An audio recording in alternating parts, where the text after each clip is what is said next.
Hello, nongeye kubaha ikaze inshuti bavandimwe. Ni Eric Wishpa nk'ibisanzwe. Imana ibaha umugisha kuri mwebwe mwakoze subscribe, namwe mukomeje kuyikora.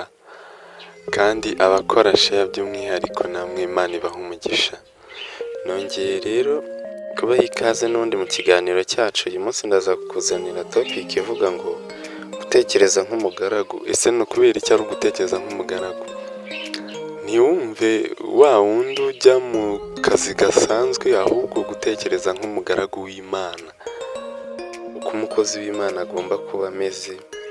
Nubwo turi abana b'Imana kandi tukaba ibiremwa by'Imana, ariko turi n'abagaragu bayo.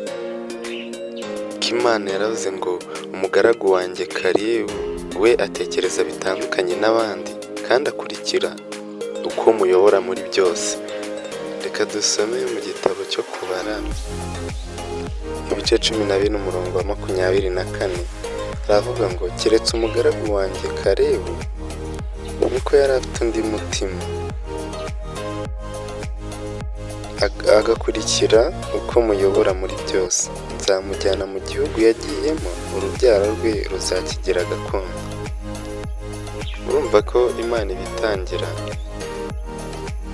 biri gutangira ubuhamya Kalebu bitewe n'uko yitwaye, aba afite undi mutima. Kandi nanone ngo mujye munitekereza nk'uko Kristo yitekerezaga. Ibyo biri mu rwandiko Pawulo yandikiye Abafilipi ibice 2 umurongo wa 5. Kanze mpagusomere naho mwumva ko havuga. Mu Bafilipi ibice 2 umurongo wa 5 haravuga ngo mugire wa mutima wari muri Kristo Yesu.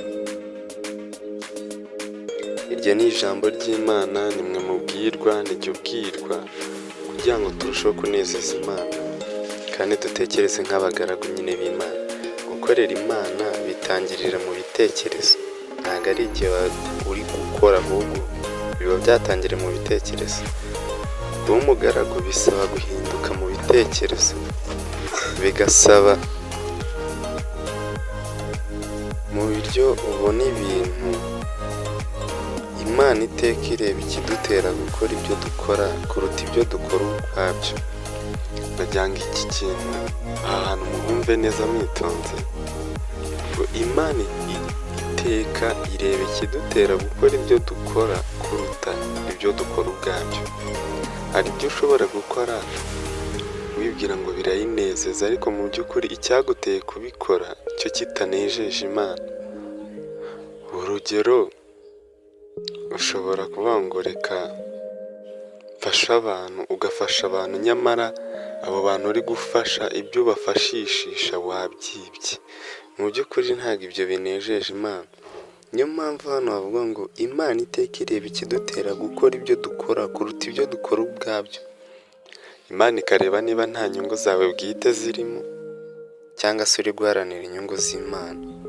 Mu maso y'Imana ibidukoresha bigira agaciro kuruta ibyo tugeraho. Aha hantu muhumve mwitonze. Umwami Amasiya ntiyanejeje Imana kuko yakoze ibishimwa n'Uwiteka, ariko abikora umutima we udatunganye rwose. Ni nka rwa rugero nari maze kubabwira.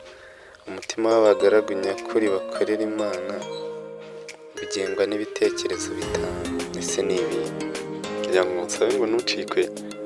Iyi ari introduction ya topic nza kubaha mu kiganiro cy'ubutaha.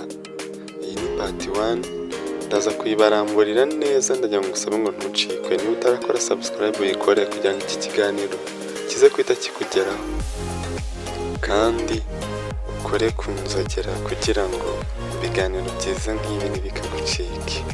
Ni Eric Wishpa nk'ibisanzwe.